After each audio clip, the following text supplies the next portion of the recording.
Terima kasih pemirsa Anda kembali bersama kami dan kita masih akan berbincang bersama dengan Ibu Sulistina Primasuci, Head of Investor Relation Mandiri Utama Sekuritas. Kita akan menyimak terlebih dahulu deretan saham pilihan yang sudah kami rangkum dalam grafis berikut ini. Sumbernya tentunya dari Ibu Sulis. Di antaranya pemirsa ada saham GoTo yang direkomendasikan buy dengan support di 67, ada resisten di 80. Selanjutnya pemirsa direkomendasikan juga ada saham Antam dengan support di 1.500, resisten di 1.650.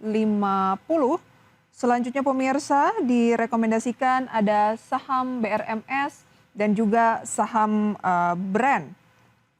Semuanya direkomendasikan buy dan stop loss pemirsa ya. Kami sampaikan bahwa posisi kiri ini adalah posisi stop loss. Kita akan ulas kembali bersama dengan Ibu Sulis. Ibu Sulis, dari saham-saham pilihan yang Anda berikan hari ini, mengapa tidak ada sektor perbankan? Kalau tadi barang baku Anda katakan memang jangka pendek saja ya. Tapi kalau perbankan, mengingat Anda katakan tadi bahwa kinerja full year 2024 yang kita nantikan tampaknya tetap akan solid atau bertumbuh, apa yang membuat Anda tidak memberikan rekomendasi perbankan dari 4 daftar tadi? Oke, kalau untuk rekomendasinya ya, karena saya lihat saham perbankan mungkin masih bisa ada koreksi di minggu ke depan. Jadi masih pantauannya untuk buy on weakness terlebih dahulu gitu. Jadi masih saya kembali pantau, cuma masih bisa tetap diperhatikan ya untuk saham-saham perbankan, mengingat untuk laporan full year di tahun 2024 nanti dan juga trigger momentum dividen finalnya. Jadi untuk saat ini yang teman-teman mungkin bisa langsung lakukan action ya. Jadi saya lebih fokusnya ke saham-saham yang bisa dilakukan action pembelian itu di 4 saham tersebut, Mbak. Baik, kita ke GoTo terlebih dahulu. Ini kan termasuk saham yang kalau kita lihat kinerjanya di full year, kalau jangka panjang atau 1 tahun itu kan memang kurang apik begitu ya. Dan sektornya juga, apa yang membuat Anda tertarik untuk melihat bahwa 2025 ini peluang GoTo juga menarik? Oke, kalau yang saya lihat di Goto itu menarik adalah di perbaikan dari sisi kinerja keuangannya, karena memang meskipun saat ini masih merugi ya dari sisi fundamental perusahaannya, cuma ruginya itu di kuartal ketiga terakhir kemarin itu sudah mulai susut, bahkan sudah tersisa hanya tinggal 50%-nya saja, dan diharapkan untuk di full year di tahun 2024 ini Goto akan coba di break even point atau di BEP terlebih dahulu. Jadi di tahun 2025 mungkin ada pemulihan dari sisi kinerja dan juga yang nanti akan selaras juga dengan pergerakan harga sahamnya. Baik, Anda berikan level untuk stop loss di 67, targetnya ada proyeksi ke 80 yang terdekat untuk GoTo ya. Jadi kalau Betul. mencari saham yang ingin dibeli saat ini, rekomendasinya adalah saham GoTo?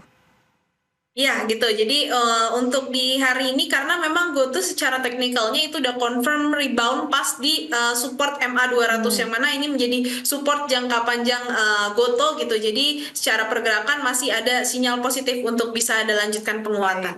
confirm rebound untuk GoTo ya, dan dengan proyeksi perbaikan kinerja di 2025 akan lebih baik dibanding dengan 2024. Salah satu alasan mengapa GoTo masuk dalam daftar rekomendasi dari Ibu Sulis. Baik, dari GoTo kita ke Antam. Oke, ya selanjutnya untuk di Antam yang mana tadi target sekitar 1.650. Kalau melihat di posisi hari ini itu juga masih cukup menarik ya karena memang Antam ini juga menjadi saham yang masuk ke dalam sektor barang baku. Jadi untuk short term masih bisa teman-teman perhatikan. Baik, untuk short term masih bisa diperhatikan, berarti target di 1.650 adalah target short term. Betul sekali. Oke, stop loss di 1.500 untuk Antam ya. Pola yang terbentuk yang kami tampilkan di layar juga saat ini boleh diinformasikan sedang berada di fase apa untuk Antam? Oke, kalau untuk saat ini ya secara pola atau secara teknikalnya ini ada potensi untuk membentuk pola double bottom ya, yang mana area neckline-nya mungkin sekitar 1630-an. Jadi teman-teman kalau bisa perhatikan juga dari sejak tanggal 23 Desember ya, itu Antam berhasil rebound dan lanjutkan rally-nya. Jadi untuk saat ini masih pergerakan short term-nya itu masih bergerak rally ya untuk mungkin di sekitar 1 sampai 2 minggu ke belakang. Baik, rally 1 sampai 2 minggu ke belakang atau ke depan? Oke, kalau untuk ke depan juga ini jadi fasenya saat ini dengan potensi membentuk pola double bottomnya ini, jadi masih ada di tengah-tengah nih Baik, posisinya untuk menuju ke area neckline-nya. baik, baik. Antam ya, buy jangka pendek saja terlebih dahulu. Ada target terdekat di 1650. Baik. Selanjutnya BRMS. Oke, kalau untuk BRMS ya, ini menjadi saham konglomerasi juga yang lagi ramai di hari kemarin dan juga di beberapa waktu ke belakang, yang mana di grup Bakri, lalu juga di grup Prajogo ya, yang mana meskipun di hari ini koreksi minus sekitar 2%-an, ini masih teman-teman bisa perhatikan untuk buy on weakness ya di posisi saat ini dengan sentimen positif juga dari sisi kinerja. Emang BRMS juga mencatatkan kinerja yang cukup baik sampai dengan kuartal ketiga di tahun 2024 kemarin. Baik, masih ada proyeksi lanjutan. Kalau time frame berbicara Antam dan BRMS, kira-kira lebih panjang kalau untuk invest tuh lebih panjang yang mana untuk saat ini? Kalau untuk saat ini mungkin bisa watchlist di BRMS. BRMS ya, ada target di 460, stop loss di 380. Selanjutnya masih barang baku ya, tadi Anda sempat merekomendasikan jangka pendek saja untuk brand ya, target di 10.700. Ya, betul. Untuk di brand juga masih masuk ke dalam saham konglomerasi, yang mana juga masuk ke dalam saham sektor barang baku. Ini secara teknikalnya menarik juga, meskipun kalau secara fundamental tidak terlalu positif gitu ya, karena mungkin kenaikan labanya tidak begitu signifikan. Terus juga dari sisi dividen yield-nya juga masih belum cukup menarik. Cuma dari sisi teknikalnya ini confirm menarik ya, untuk bisa ada potensi menutup gap yang terbentuk pada tanggal 19 September dan juga 20 September, yang mana gapnya itu di level sekitar 10.200 sampai dengan 10.700. Baik, itu dia untuk rekomendasi saham pilihan. Sebelum kita ke update pembukaan perdagangan di sesi pertama pada hari ini, Ibu Suli saya ingin menanyakan sedikit, kan akan ada IPO juga ya, anak usaha dari PANI begitu. Bagaimana analisis Anda yang dimana akan melangsungkan IPO resminya itu di Januari ini ya?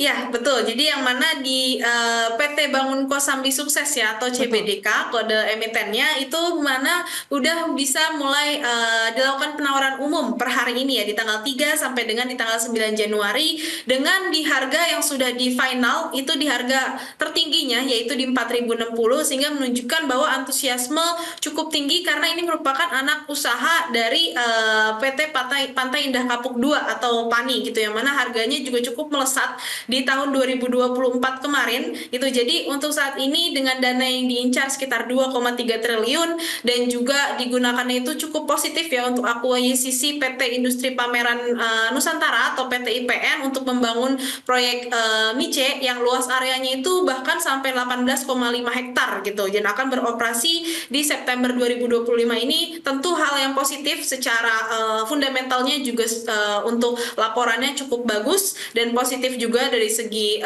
asetnya bertumbuh, likuiditasnya juga dan solvabilitasnya Baik. cukup aman gitu. Jadi untuk saat ini sih masih direkomendasikan ya dari saya untuk ikut IPO di Baik. CBD. Baik, itu dia ya rekomendasinya. Kita update pembukaan perdagangan pada pagi hari ini. Pemirsa, data selengkapnya bisa Anda saksikan di layar televisi Anda. Indeks harga saham gabungan tampaknya di perdagangan hari kedua ini naik 7.167 dengan penguatan tipis 0,04% saja atau 2 poin. Dengan saham-saham yang menjadi top gainers pemirsa adalah saham PTRO atau Petrosi, penguatan hampir 8%, kemudian ada GoTo 3%, Raja Telkom pemirsa 1,5%, TOWR 6%, ada Medco, Indofood, Awan, dan beberapa saham lain. Losers ada BRMS yang tadi merupakan saham rekomendasi dari Ibu Sulis, Inet, DOOH, SCMA, Tins, Daas, dan beberapa saham lainnya. Dengan pergerakan sektoral mayoritas masih menguat dan dua sektor melemah. Ibu Sulis, singkat saja dari melihat pembukaan dan juga mungkin ada saham BRMS yang menjadi losers di sana, atau Anda meng-highlight hal lain berdasarkan pembukaan seperti apa? Oke, kalau melihat BRMS dengan pelemahannya yang masuk ke dalam top loser itu memang karena penguatan kemarin cukup signifikan. Baik. Jadi untuk saat ini bisa diperhatikan untuk buy on weakness-nya. Cuma kalau melihat untuk penguatan yang terbatas di IHSG itu hanya tipis ya, itu masih ada peluang ya untuk lanjutan penguatan gitu, untuk terutama di beberapa saham-saham konglomerasi yang masih ramai dan juga saham-saham yang mungkin menjadi penopang penguatannya hari ini. Baik Ibu Sulis, terima kasih. Sayang sekali waktu kita terbatas. Sehat selalu untuk Anda. Sampai berjumpa kembali. Sampai jumpa kembali. Terima kasih banyak Mbak Prisa. Lagi-lagi keputusan investasi kami kembalikan ke tangan Anda pemirsa ya.